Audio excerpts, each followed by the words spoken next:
Assalamualaikum warahmatullahi wabarakatuh. Perkenalkan, nama saya Nindya Hanafahita Nugroho dengan NIM 430102100117. Di sini saya akan menjelaskan materi tentang kerajaan Islam di Nusantara. Kerajaan Islam di Indonesia diperkirakan kejayaannya berlangsung antara abad ke-12 sampai dengan abad ke-13. Berkembangnya kerajaan-kerajaan tersebut salah satunya dikarenakan maraknya lalu lintas perdagangan laut yang terjadi. Pedagang-pedagang Islam dari Arab, India, Persia, Tiongkok berbaur dengan masyarakat Indonesia yang menyebabkan menyebarnya agama Islam di Indonesia. Kerajaan tersebut tersebar pesat di beberapa daerah di Indonesia, yaitu di Sumatera, Jawa, Maluku, dan Sulawesi. Masuknya Islam di Indonesia menandai munculnya era baru dalam berbagai aspek kehidupan yang berkembang di masyarakat.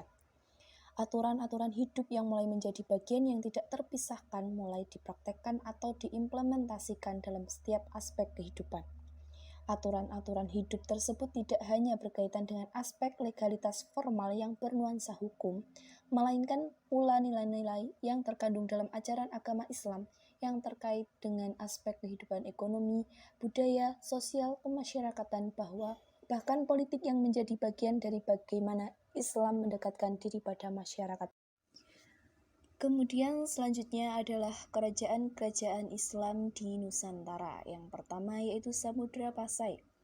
Kerajaan Samudra Pasai terletak di Aceh dan merupakan kerajaan Islam pertama di Indonesia. Kerajaan ini terletak di pesisir timur Laut Aceh.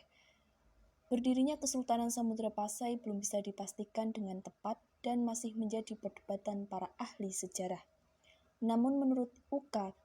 Chandrasasmita, dalam buku Badri Yatim, menyatakan bahwa kemunculannya sebagai kerajaan Islam diperkirakan mulai awal atau pertengahan abad ke-13, sebagai hasil dari proses Islamisasi daerah-daerah pantai yang pernah disinggahi pedagang-pedagang Muslim sejak abad ke-7 dan seterusnya. Berdasarkan berita dari Ibnu Batutah, dikatakan bahwa pada tahun 1267 telah berdiri kerajaan Islam, yaitu Kerajaan Samudra Pasai. Hal ini dibuktikan dengan adanya batu nisan makam Sultan Malik Al-Saleh, Raja pertama Samudra Pasai. Malik Al-Saleh, Raja pertama Kerajaan Samudra Pasai, merupakan pendiri kerajaan tersebut. Dalam kisah perjalanannya ke Pasai, Ibnu Batutah menggambarkan Sultan Malikul Zahir sebagai raja yang sangat soleh, pemurah, rendah hati, dan mempunyai perhatian kepada fakir miskin.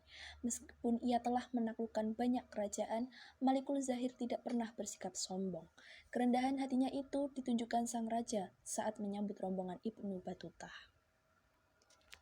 Samudra Pasai ketika itu merupakan pusat studi agama Islam dan tempat berkumpul ulama-ulama dari berbagai negeri Islam untuk berdiskusi berbagai masalah keagamaan dan keduniaan. Selain itu, Sultan Malikul Zahir juga mengutus para ulama untuk berdakwah ke berbagai wilayah Nusantara. Kemudian yang kedua yaitu Kerajaan Demak. Kerajaan Demak merupakan kerajaan Islam pertama di Pulau Jawa. Demak sebelumnya merupakan daerah bawahan Majapahit. Daerah ini diberikan kepada Raden Patah, keturunan Raja Majapahit yang terakhir. Perjuangan Raden Patah kemudian dilanjutkan oleh Patiunus yang menggantikan ayahnya pada tahun 1518.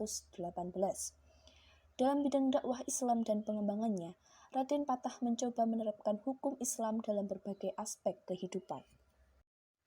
Selanjutnya yaitu Kerajaan Mataram. Dalam menjalankan pemerintahannya, Sutawijaya, Raja Mataram banyak menghadapi rintangan. Para adipati di pantai utara Jawa seperti Demak, Jepara, dan Kudus yang dulunya tunduk pada Pajang memberontak ingin lepas dan menjadi kerajaan merdeka. Akan tetapi Sutawijaya berusaha menundukkan adipati-adipati yang menentangnya dan kerajaan Mataram berhasil meletakkan landasan kekuasaannya mulai dari Galuh, Jawa Barat sampai Pasuruan, Jawa Timur. Untuk menundukkan pemberontakan itu, Sultan Agung mempersiapkan sejumlah besar pasukan, persenjataan, dan armada laut serta penampaan fisik dan mental. Usaha Sultan Agung akhirnya berhasil pada tahun 1625. Kerajaan Mataram berhasil menguasai seluruh Jawa, kecuali Banten, Batavia, Cirebon, dan Blambangan. Untuk menguasai seluruh Jawa, Sultan Agung mencoba merebut Batavia dari tangan Belanda. Namun, usaha Sultan mengalami kegagalan. Selanjutnya, Kerajaan Banten. Semula Banten menjadi daerah kekuasaan Kerajaan Pajajaran.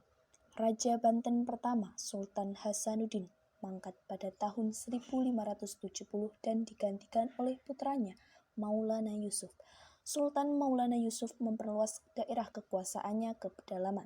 Kesultanan Banten mulai bangkit kembali ketika dipimpin oleh Sultan Ageng Tirtayasa yang berkuasa pada tahun 1651 sampai 1680.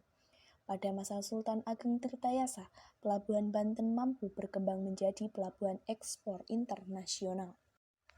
Lalu ada Kerajaan Goa Talo.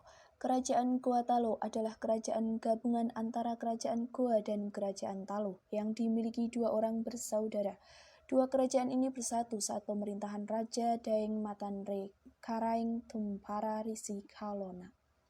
Pada akhir abad ke-16, Sultan Alauddin adalah raja pertama yang memeluk Islam di Kerajaan Goa Talo dan sebagai penanda bahwa Kerajaan Goa Talo menjadi kesultanan. Agama Islam di Goa semakin pesat. Pada tahun kedua kesultanan, semua rakyat kerajaan akhirnya beragama Islam. Sultan Hasanuddin memiliki julukan yang terkenal, yakni ayam jantan dari timur yang tidak mudah terpengaruh oleh orang asing. Ia menentang keras kehadiran VOC saat menguasai sebagian kerajaan kecil di Sulawesi. Dan yang terakhir yaitu Kerajaan Ternate Tidore. Kerajaan Ternate dan Tidore sangat terkenal dengan hasil rempah-rempahnya, seperti pala, lada, cengkeh, dan sejenisnya. Pada masa itu, rempah-rempah umumnya diperlukan bangsa-bangsa Eropa, sehingga harganya cukup tinggi dan telah membuat makmur rakyat Maluku. Pada pertengahan abad ke-15, kegiatan perdagangan rempah-rempah di Maluku semakin berkembang. Banyak sekali pedagang Jawa, Melayu, Arab, dan Cina yang datang ke Maluku untuk membeli rempah-rempah. Agama Islam pertama kali masuk di Kepulauan Maluku dibawa oleh pedagang-pedagang dari Malaka dan para mubalik dari Pulau Jawa. Raja Ternate yang pertama kali menganut Islam adalah Zainal Abidin pada tahun 1465 sampai 1486 yang berganti nama menjadi Sultan Marhum. Sementara Raja Tidore yang pertama kali masuk Islam adalah Ciriliyah yang kemudian berganti nama menjadi Sultan Jamaluddin. Oke, itu tadi kerajaan-kerajaan Islam di Nusantara. Masuknya Islam ke wilayah Nusantara, khususnya ke Sumatera dan Jawa, telah memberikan sebuah warna baru dalam peradaban kedua wilayah tersebut. Islam tidak hanya dianggap sebagai sebuah agama saja, akan tetapi lebih jauh daripada itu, telah mampu memasuki aspek-aspek kehidupan manusia, salah satunya dalam bidang budaya.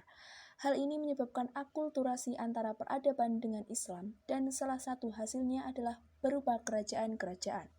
Pada tahap selanjutnya, kerajaan-kerajaan inilah yang berperan penting dalam penyebaran dan pembentukan budaya Islam. Sekian dari saya, kurang lebihnya mohon maaf. Sampai jumpa. Wassalamualaikum warahmatullahi wabarakatuh.